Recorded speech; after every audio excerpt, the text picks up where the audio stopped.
মই কৰক আজি আপোনালোকৰ মাজলৈ লৈ আহিছোঁ এটা নতুন ভিডিঅ'। আজি আমাৰ ভিডিঅ'ত আমি আজি চৰ্চা কৰিম নেটিৰ বিষয়ে, ৰাবাৰ নেটিৰ বিষয়ে। ৰাবাৰ নেটি কেনেকৈ কৰিব লাগে আৰু কেনেকৈ কৰিব, ইয়াৰ যিখিনি বেনিফিটছ, সেই বেনিফিটছখিনিৰ বিষয়ে আপোনালোকক জনাম। গতিকে প্ৰচেছটো চাই দিব, কেনেকৈ কৰিব লাগে। আপোনালোকেও পাৰিব, কিয় নোৱাৰিব। মই যেতিয়া পাৰিছোঁ, মই পৰা নাছিলোঁ ফাৰ্ষ্ট, কিন্তু লাহে লাহে অভ্যাসৰ বলত মই এই কাম বৃদ্ধি কৰিলোঁ। গতিকে আপোনালোকেও পাৰিব, সকলোৱে ট্ৰাই কৰিব। ৰাবাৰ নেটি কৰিবলৈ আমাক প্ৰয়োজন হ'ব এটা নেটি আৰু দুডাল বা এডাল ৰাবাৰ নেট। গতিকে এই দুটা বস্তুটো ক'ত পাব আপোনালোকে, তাৰ মই ডেছক্ৰিপশ্যন লিংক তলত দি দিম। আপোনালোকে তাৰ পৰা অৰ্ডাৰ কৰি ঘৰতে বহি ধুনীয়াকৈ নেটি কৰিব পাৰিব। ৰাবাৰ নীতি কৰাৰ আগত জল নীতি এবাৰ কৰি ল'ব লাগে। জল নীতি, এয়া জল নীতি। জল নীতি কেনেকৈ কৰিব তাৰ মই এটা ভিডিঅ' বনাই থোৱা আছে। ডেছক্ৰিপশ্যন লিংকত মই এটা লিংক দি দিম। সেই লিংকত গৈ আপোনালোকে চাই ল'ব কেনেকৈ কি প্ৰচেছত জল নীতি কৰা হয়।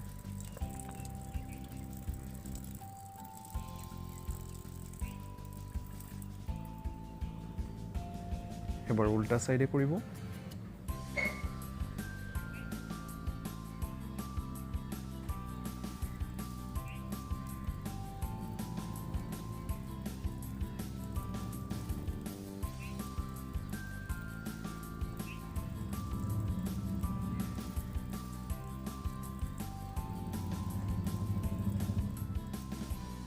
Simple process, এডাল ৰাবাৰ নেটি ফাৰ্ষ্ট সোঁমাকে সোমোৱাই মুখে ধুই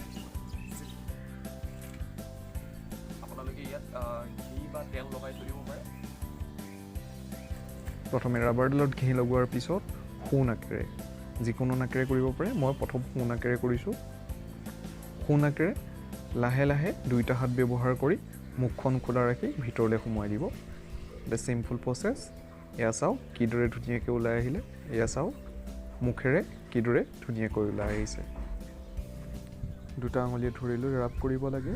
ৰাব কৰিলে ভিতৰত থকা যিবোৰ টনচিল ষ্ট'ন হয়, টনচিলৰ ষ্ট'ন, সেই সকলো টনচিলৰ ষ্ট'ন ওলাই আহিব। এবাৰ বিপৰীত দিশে এবাৰ বাওঁ নাকেৰে সোমোৱাই মুখেৰে উলিয়াই আনিব লাগে। এইটো চিম্পল প্ৰচেছ। দুইটা আঙুলি ব্যৱহাৰ কৰি লাহেকৈ নাকেৰে সোমোৱাই মুখেৰে হাতত লৈ উলিয়াই আনিব লাগে। Simple process. এবাৰ সোঁ নাকে আৰু এবাৰ বাওঁ নাকে ৰাব কৰিব। ৰাব কৰিলে চাইনাছৰ কাৰণেও ভাল। যি চাইনাছৰ জাম হৈ থাকে সেই সকলোখিনি ওলাই আহিব। লগতে টনচিলৰ যিখিনি ষ্ট'ন হয়, ষ্ট'ন জমা হৈ থাকে, সেই ষ্ট'নখিনি লাহে লাহে ওলাই আহিব। এয়া চাওক কিদৰে ওলাই আহিছে। Simple process. মই দুইটা নাকেৰে কৰি দেখাইছোঁ, আপোনালোকে নকৰিব। ইয়াৰ এডভান্স প্ৰেক্টিছ হয়। দুইটা নাকেৰে ভিতৰেদি সোমোৱাই মই আপোনালোকক দেখাইছোঁ। দুইটা নাকেৰে সোমাব পাৰে, দুইটা নাকেৰে ফুটাৰেৰে কৰিব পাৰে। এইটো এডভান্স প্ৰেক্টিছ হয়, সকলোৱে নকৰিব। ভিডিঅ'টো ভাল লাগিল, লাইক কৰিব, ছাবস্ক্ৰাইব কৰিব আৰু শ্বেয়াৰ কৰিব। আৰু এই বেল আইকন ঘণ্টাটো বজাবলৈ নাপাহৰিব। আৰু আপোনালোকে কমেণ্ট কৰি জনাব এই ভিডিঅ'টো কেনেকুৱা লাগিল। আৰু আপোনালোকৰ যদি বিভিন্ন ধৰণৰ সমস্যা থাকে, বিভিন্ন ধৰণৰ ৰোগ থাকে, মোক আপোনালোকে কমেণ্ট কৰি জনাব। আৰু মই আপোনালোকক যোগৰ জৰিয়তে, যোগাৰ থেৰাপিৰ জৰিয়তে কেনেকৈ চিকিৎসা কৰিব পাৰোঁ, তাৰ কাৰণে এটা নতুন নতুন ভিডিঅ' আপোনালোকৰ মাজলৈ লৈ আহিম। ধন্যবাদ। যোগা সম্পৰ্কীয় নতুন নতুন পোষ্ট পাবলৈ আমাৰ ফেচবুক পেজটোত লাইক কৰক। ধন্যবাদ।